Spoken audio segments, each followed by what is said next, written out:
manipulated. It's the fucking government, man. You think it's not? I think it is sometimes.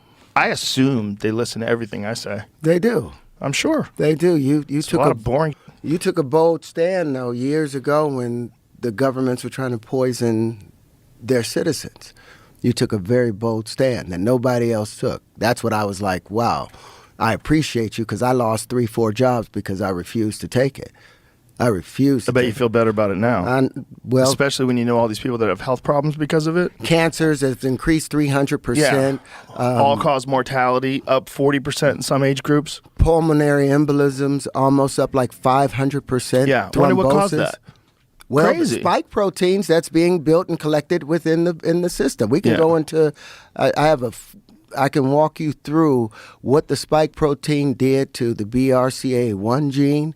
That's that gene inside of our DNA that tells us that there's damage that's happening, almost like the crews that go along the highway and they immediately put up cones every time there's a problem. Well, the spike protein, which is no protein has ever been able to enter into the nucleus of a cell. Not only does it go to the ribosomes and say, hey, you know what? I don't want you to produce whatever protein, like if it was a skin cell, you're not going to produce keratin anymore. You're just going to produce these spike proteins. That spike protein went into the DNA and it tells the BRCA1 gene, turn off. And that's the gene that says, hey, there's a mutation here. Let's scrap that thing. And so now the cancers are building up. The spike proteins weren't shedding from the body. They collected in the ovaries. They collected in the lymph nodes. They collected in the bone marrow. So now we have all of these diseases that's showing themselves because the body is overwhelmed trying to deal with the spike protein that's attaching itself to the ACE2 and the endothelial cells in our vascular system for everybody out there. And the more boosters you get, boom, the worse your turning your outcomes are system gonna be. off. You're turning it off. Your body cannot defend itself, and it's just collecting. It's just collecting. But I think it's an agenda to it.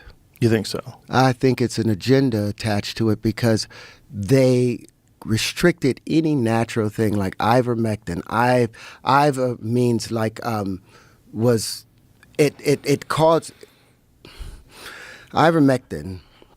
Mectin, for the Latin of it, it was worms, and it was anti-worms. And what the ivermectin does, it causes the worms to have paralysis, or parasites to have paralysis, because it stops their information from passing. And there's these things called the nodes of Ranvier between each neuron. There's an axon, and there's the axon, and oh my God, I just forgot the leg that comes off of dendrites. Those dendrites and the axons have these things called nodes of Ranvier, where they're not allowed to touch each other, and it transfers potassium and chlorine back and forth to each other. Potassium, chlorine, chloride, and hydrogen back and forth. Well, in the worm, the ivermectin stops that to where the worms become paralyzed. So it was an immediate defense against the pathogen, but they immediately shut that down and wouldn't allow anybody to use it. They showed that it stops viral replication Completely. in vitro. Yeah, they know that they know that there's a mechanism involved, and they try to pretend. And then they also try to pretend it's dangerous, which is insane. And they even got Rolling Stone magazine on board with it, where they printed an article where they were showing these people that were waiting in line for gunshot victims because so many people were overdosing on horse dewormer. Yeah, well, that was propaganda. It was a full-on lie. Not only that, they were so stupid and clumsy about it that the image that they used, this is Oklahoma. The image that they used was like in the summer in Oklahoma, and yet everybody's dressed in winter coats. It was retarded. The whole thing was so stupid, but so obviously coordinated. It was confusing to me how many people were willing to go along with it and how many people were angry at people who didn't go along with it regardless of what they were saying. Even if what they were saying was reasonable, even if what they're saying, especially if you're talking about like Jay Bhattacharya and these people that were professors at esteemed universities, and they were being silenced, and there was a coordinated effort to remove their posts from Twitter. This is wild shit. Yeah. Unprecedented wild shit.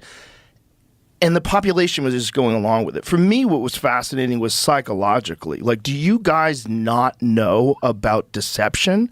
Do you not know about profit motive? Do you not know about the history of pharmaceutical drug companies in this country and what they've been able to get away with how many people they've paid? The Tuskegee experiment. Oh, my God. I couldn't understand how black people or people of color were running and trusting the government after what happened to them with the Tuskegee experiment. And for people that don't know what the Tuskegee experiment was, in the early 1920s, a group of government officials came down, doctors, and they went through the black community and they said, there's a sickness in all of you guys and we're going to cure it free of charge. And they injected the black population with syphilis and left it untreated for 60 years and just watched how it ravaged the body.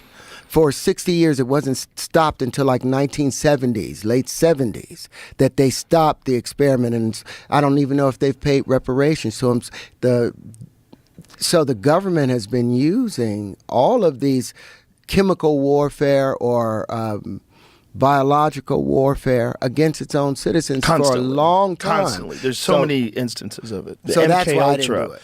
There's so many instances of it, documented instances of it. And that's the Tuskegee experience, one of the most horrific. And the fact that it went on until the 70s is just fucking terrifying.